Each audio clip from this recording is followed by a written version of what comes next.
ইসলামী শিক্ষাই হবে আমাদের সত্যিকার শিক্ষা। শিক্ষা যদি জাতির মেরুদণ্ড হয়, শিক্ষক হবে শিক্ষার মেরুদণ্ড।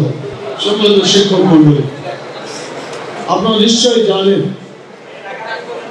শিক্ষা জাতির মেরুদণ্ড, কিন্তু আমি আপনাদের বলতে চাই তাহলে শিক্ষারও তো একটা মেরুদণ্ড থাকতে হবে। শিক্ষা যদি জাতির মেরুদণ্ড হয়, শিক্ষক হবে শিক্ষার মেরুদণ্ড।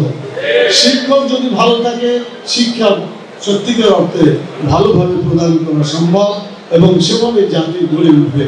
আজকে বাংলাদেশের যে শিক্ষা ব্যবস্থা, এটা সমাজতান্ত্রিক চেতনায়, ধর্মনিরপেক্ষ চেতনায়, বিভিন্ন চেতনায় আজকে পরিচালিত হচ্ছে। বিগত ফ্যাসিস্ট সরকার সমকামিতার মতো জঘন্য জিনিসও এই শিক্ষা ব্যবস্থার মধ্যে আমদানি করেছিল। আমরা বিশ্বাস করি 90% মুসলমানের দেশে ইসলামী শিক্ষাই হবে আমাদের সত্যিকার শিক্ষা।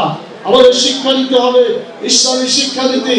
তাহলে দুনিয়াতে আমরা কল্যাণ লাভ করতে পারবো, আখিরাতে আমরা নাজাত লাভ করতে পারবো। সেজন্য আমাদেরকে আন্দোলন করতে হবে। বাংলাদেশের শিক্ষা ব্যবস্থা ধর্মনিরপেক্ষ শিক্ষা ব্যবস্থা চলবে না, মানব রচিত শিক্ষা ব্যবস্থা নয়।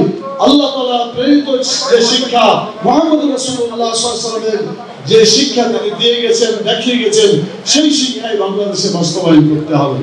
যদি সত্যিকার ইসলামী শিক্ষা বাস্তবায়িত হতো, আজকে শিক্ষকদেরকে মাঠে এভাবে শুয়ে থাকতে হতো না। দাবি আদায় করার জন্য আজকে রোজার দিনে তাদের সাহারি এবং ইফতারের কোনো ব্যবস্থা নাই, থাকার কোনো ব্যবস্থা নাই, মশার কামড়ে রাস্তায় তারা তাদের অধিকার আদায়ের জন্য যে কষ্ট করছে, আমি সরকারকে বলবো এটা তাড়াতাড়ি সমাধান করা উচিত। বর্তমান যে সরকার উপদেষ্টা সরকার রয়েছেন, নতুন শিক্ষা উপদেষ্টা নিয়োজিত হয়েছেন, আমি বলবো আর সময় না দিয়ে শিক্ষকদের এই লক্ষ্য দূর করার জন্য তাদের পক্ষে সরকারের যতটুকু মানে দাবি আদায় করা সম্ভব অতটুকু করে তাদের এই আন্দোলনকে সমাপ্ত করা উচিত। ঘরে ফিরে যেতে দেওয়া দরকার। ছাত্ররা যাতে শিক্ষা গ্রহণ করতে পারে, শিক্ষকরা তাদের পারিবারিক জীবন, সামাজিক জীবন যাতে তারা ফিরে পেতে পারে। আমি একটা প্রস্তাব সরকারকে দিতে চাই, সেটি হলো সব শিক্ষা ব্যবস্থা এবং সব শিক্ষক কিন্তু একই পর্যায়ে নয়।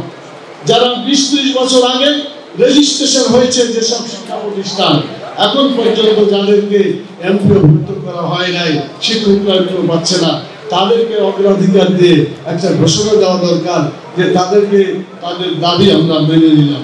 এরপরে দ্বিতীয় পর্যায়ে যেসব শিক্ষা প্রতিষ্ঠান তাদেরকে রেজিস্ট্রেশন দেওয়া হয় নাই, কোনো ফ্যাসিলিটি দেওয়া হয় নাই, কিন্তু তাদের শিক্ষা প্রতিষ্ঠান ভালোভাবে চলছে, ছাত্ররা লেখাপড়া করছে, ছাত্র সংখ্যাও ভালো আছে, শিক্ষকরা ঠিক পরিমাণে দায়িত্ব পালন করছে, বলা যায় আদর্শ শিক্ষা প্রতিষ্ঠান হিসেবে তারা কাজ করছে।